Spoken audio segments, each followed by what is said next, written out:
A lot of this isn't going to make sense to you, and I'm sorry about that.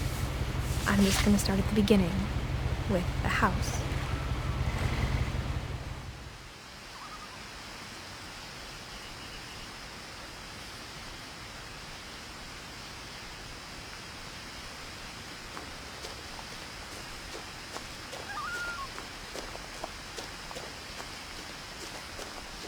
I lived here until I was 11, but I wasn't allowed inside half the rooms.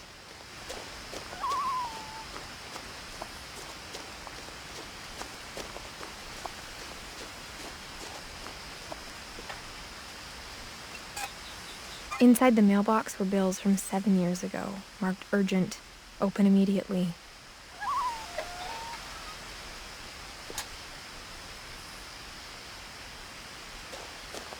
I hadn't been back since my brother Lewis's funeral.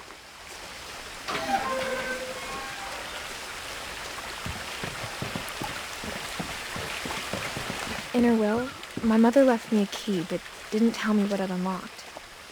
Maybe she thought I'd know. Or she thought that the mystery would be enough to bring me back.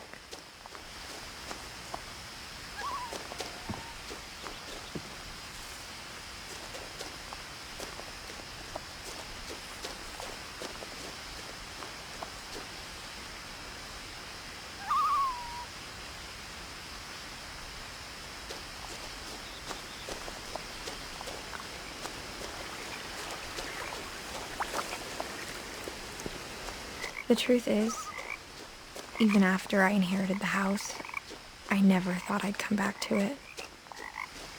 But now I had questions about my family that only the house knew the answers to. The woods around the house have always been uncomfortably silent, as if they're about to say something but never do.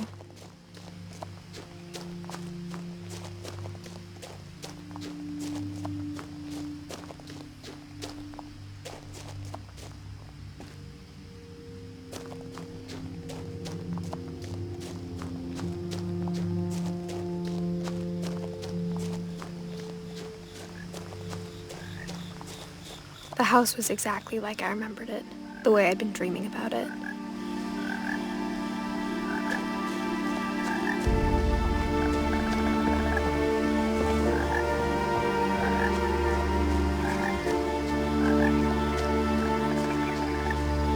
As a child, the house made me uncomfortable in a way I couldn't put into words.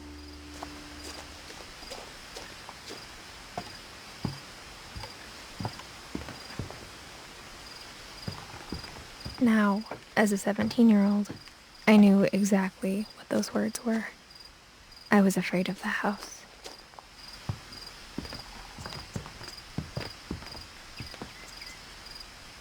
I hoped the key might unlock the front door.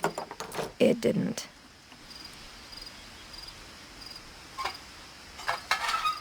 Looking in, I felt like the house itself had been waiting for me.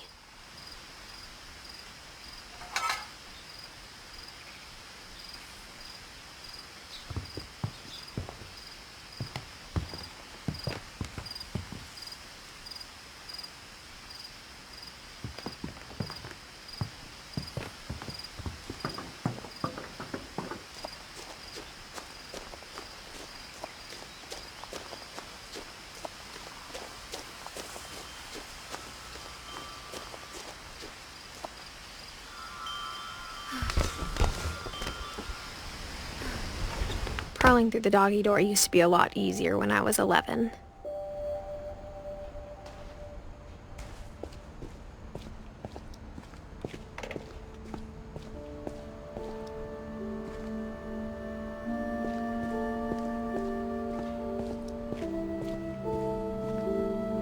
The power had been turned off the night we left.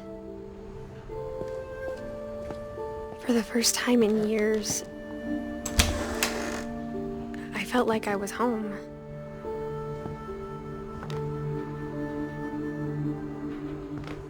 But instead of a family, there were just memories of one.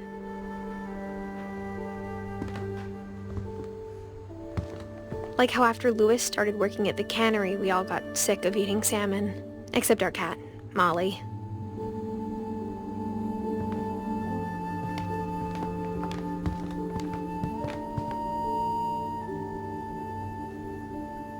Nothing in the house looked abnormal.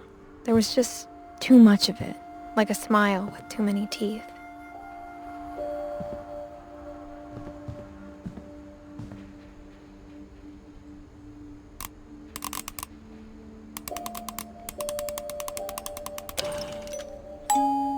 Great-Grandpa Sven built a music box for Barbara, along with the rest of the house.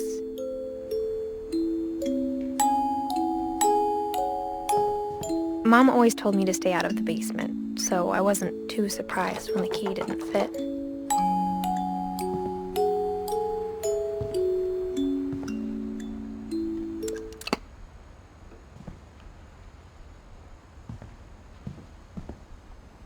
Even the fireplace had a story. Edie told me the bricks came from the original house, after it sank.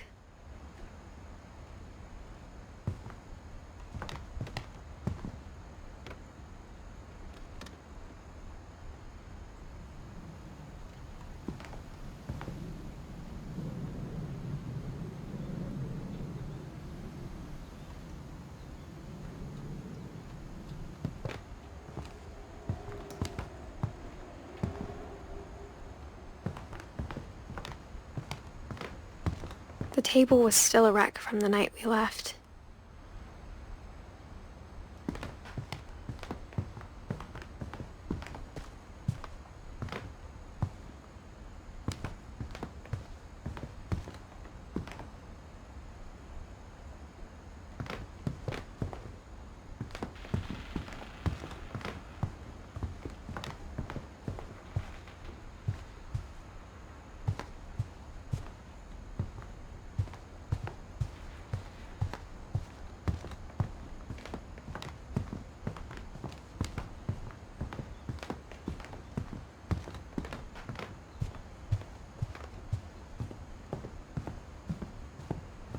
A lot of things got left behind in the whirlwind of that last night. My mom wasn't much of an optimist, but she never stopped believing that my brother Milton was alive.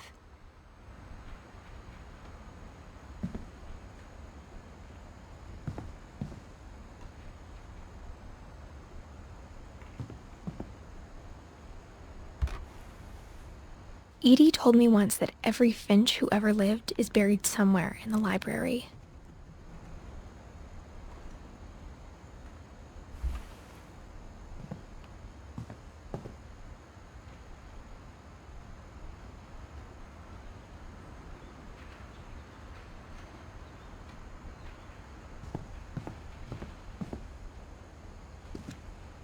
After Milton disappeared, Mom sealed up all the bedrooms. Then Edie retaliated and drilled peepholes.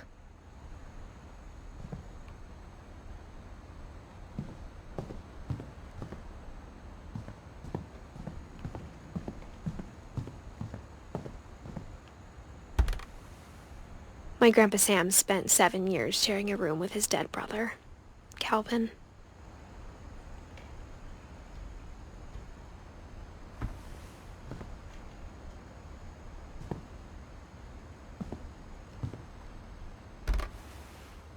As a kid, I just assumed every house had peepholes and sealed rooms you weren't allowed inside of.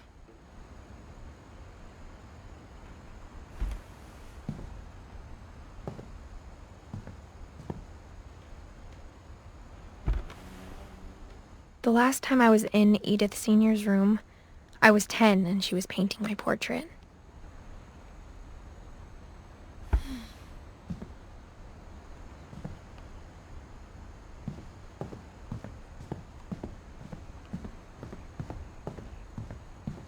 Whenever people ask me about my family, the first thing they always want to know about is Barbara.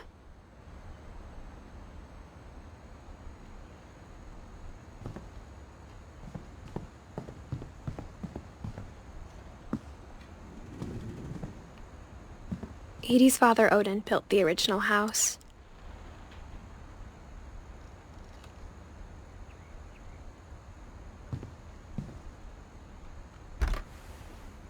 Barbara was a child star for 2 years, until America grew out of it.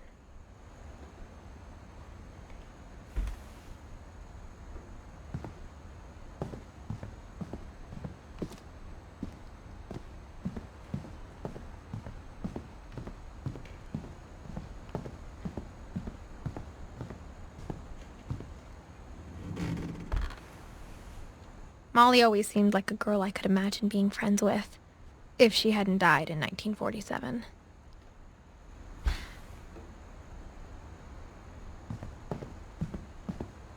I spent a lot of time playing in Great Uncle Walter's room. I think my mom sometimes regretted not sealing it up.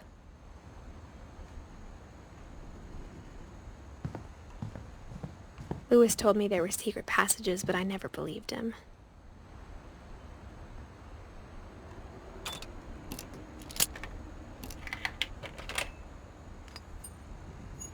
Turns out, my mom was really good at keeping secrets. Now it was time to find out what my mom had been afraid of.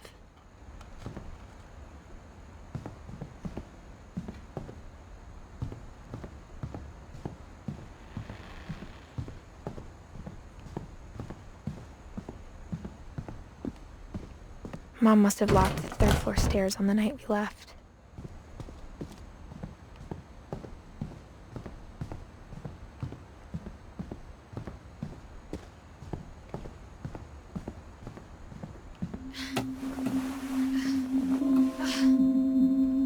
Reading this, maybe it sounds like I had a plan.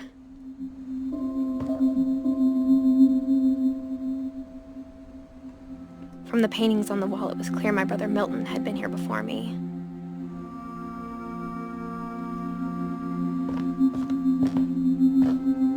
But I had no idea what was behind that door.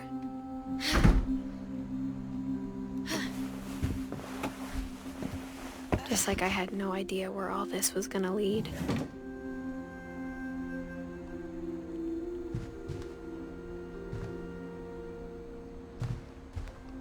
I grew up looking at Molly's room through the peephole. Molly's gerbil had a tiny bedroom with its own even tinier gerbil cage.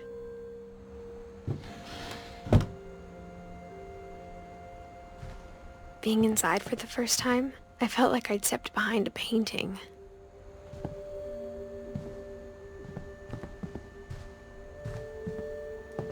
I got the sense Edie had spent a lot of time here, before my mom sealed the doors.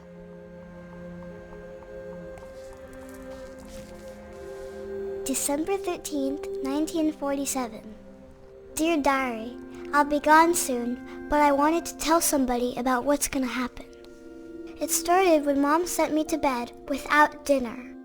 I woke up and I was starving, so I looked around for something to eat.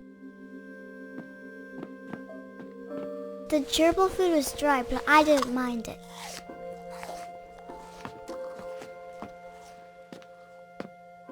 My Halloween candy was all gone.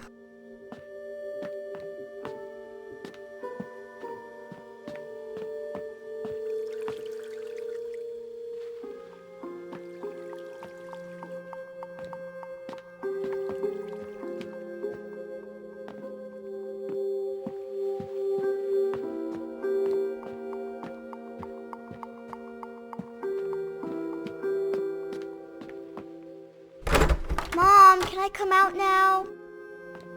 Sweetheart, it's late. Go to sleep.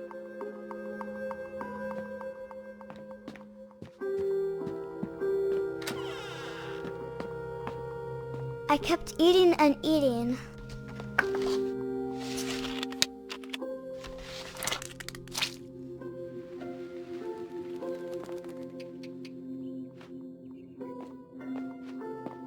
I ate a lot of things that night.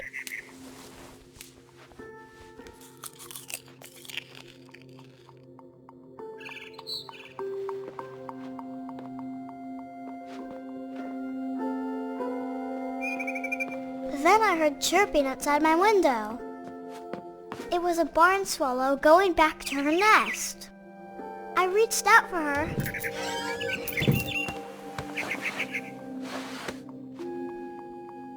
And suddenly, I was a cat.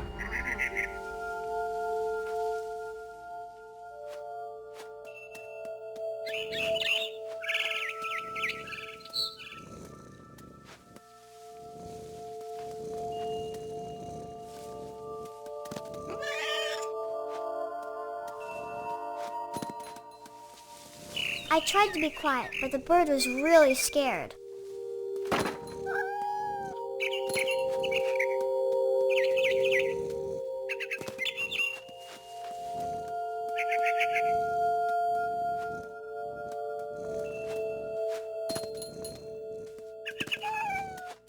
Mom and Dad didn't even look at me.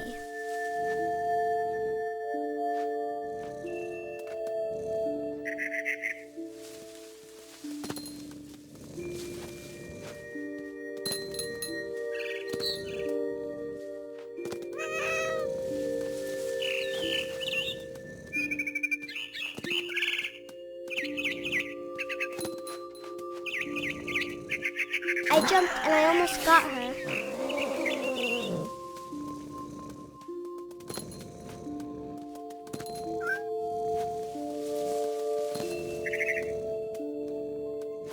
I could tell she was getting really tired. Now I was up in the big tree. I promised Dad I wouldn't climb it anymore. All I cared about was eating that mama bird. I gobbled her up. And suddenly, I was an owl. First, all I heard was the wind. Then I heard little teeth nibbling in the grass.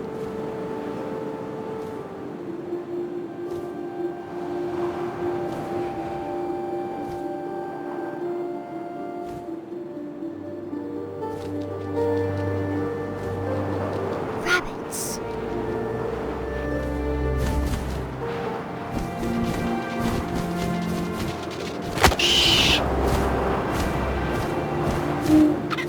I imagined his face looking up and seeing mine through my talons.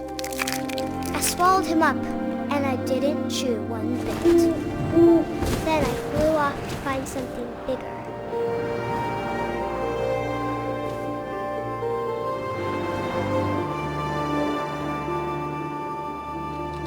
A mama rabbit.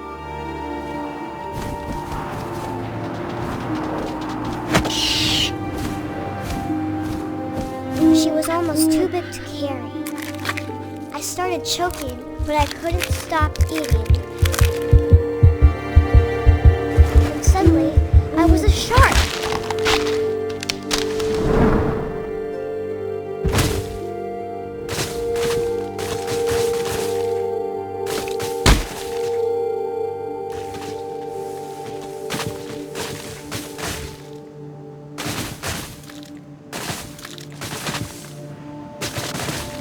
I rolled off a cliff and into the ocean. Now, I was hungrier than ever.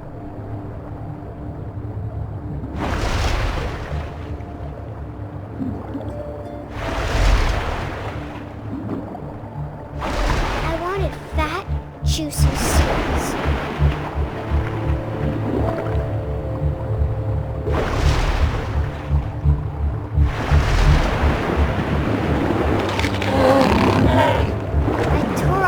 Flipper, and it tasted really good.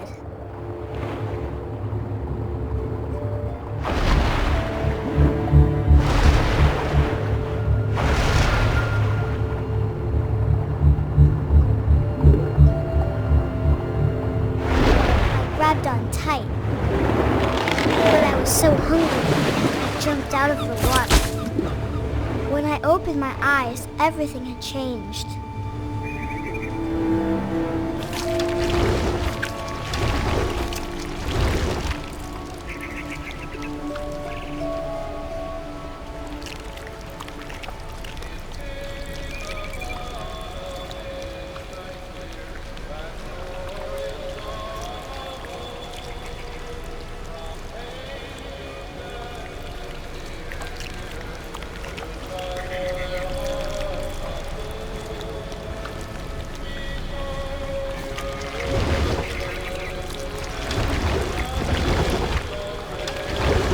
A monster, and I smelled people everywhere.